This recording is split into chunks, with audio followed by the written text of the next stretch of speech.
This is the Volkswagen Tiguan. It's VW's compact crossover that went through a thorough regeneration in the last model year. The 2018 model really departed significantly from the year previous. It's a much larger car overall, taking the Tiguan to what was one of the smallest cars in its class to now one of the largest. And there's a unique sales proposition when it comes to the Tiguan. It's the only car in its class that comes with the option for 7 seats. And that's the car I have with me today in the top trim R-Line specification. That changes around the front end bit a look. You'll have different wheels and different badges, but this is my first time with the Tiguan. So in this review, we're gonna break it down and reveal everything that I think needs to be discussed in this car. And then at the end of the video, I'll compare it against other compact crossovers in my ranking system. And this video wouldn't be possible without the help of Country Hills VW, part of the Dilawri Group. They're the ones that lent this car out for me a couple days so I could review it.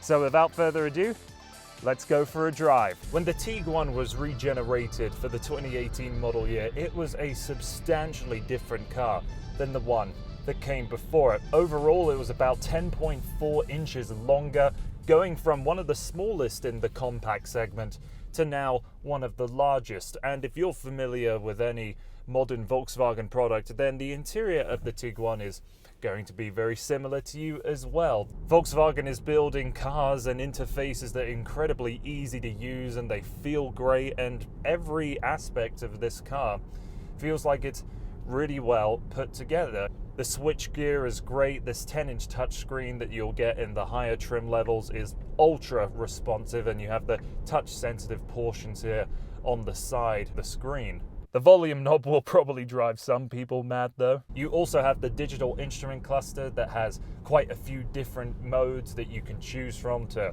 display different information. You have a drive mode selector down here to go from snow, road, and off-road. But when you're in road mode, you can change from an eco, normal, sport, and custom mode. There's plenty of storage space in this car. You see you've got a few cup holders, a little place to hold your sunglasses, and some other kit that's just above your air vents here. And this is nice to have. It's deep enough so things aren't going to roll out when you accelerate hard.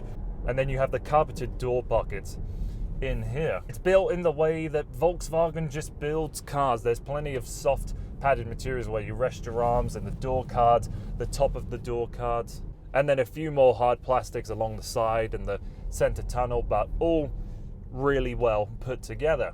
The Tiguan has quite a unique proposition for this compact crossover space. You have the ability to get a third row option. Now that's a $750 option, and you'll get some pretty ditty back seats back there, really reserved for small children. But if you're really somebody that needs the largest possible occupancy in the smallest package available, the Tiguan is right up your street. With the 3 trim levels for the Tiguan, you have the Comfort line, the Tread line, and the High line.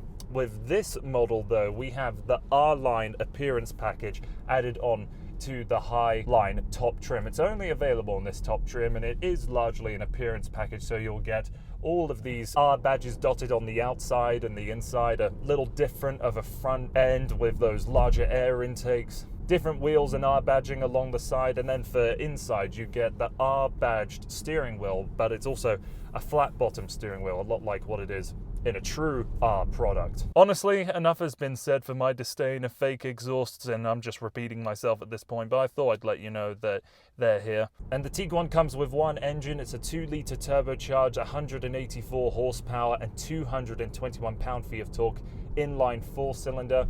In all of the trims except for the base trim, it comes with 4Motion all-wheel drive, and if you are shopping for the base trim and want to go with all-wheel drive, it's an upgrade that costs $2,200. And then driving the Tiguan, it's very relaxed, brakes are strong, and visibility is excellent. Wind and road noise is very isolated for a comfortable and relaxed drive. Now, I have to say that the engine is pretty coarse. It rattles away, and the turbocharger has a bit more lag than I would like. Yeah, the engine just seems largely unrefined and idling. You could almost mistake it as a diesel, even though it's a Volkswagen. The 8-speed automatic transmission is fantastic, and although you don't get the paddle shifters behind the wheel, you can use the regular stick shifter, slide it over to the right, and use that to change the gears manually. In the Highline model, you get this expansive glass sunroof here that goes from practically rail to rail. For an R-Line model, I'm surprised they didn't put paddle shifters behind the steering wheel. I know it doesn't really need them and customers probably wouldn't use them, but that would be a nice thing to add onto an R-Line appearance package. A little more functionality perhaps. So I can sit upright and flat-footed and sort of a 90-degree angle, and it all just feels very sturdy and bulletproof in here. Couple of USB charging ports up front, and you also have one in the rear.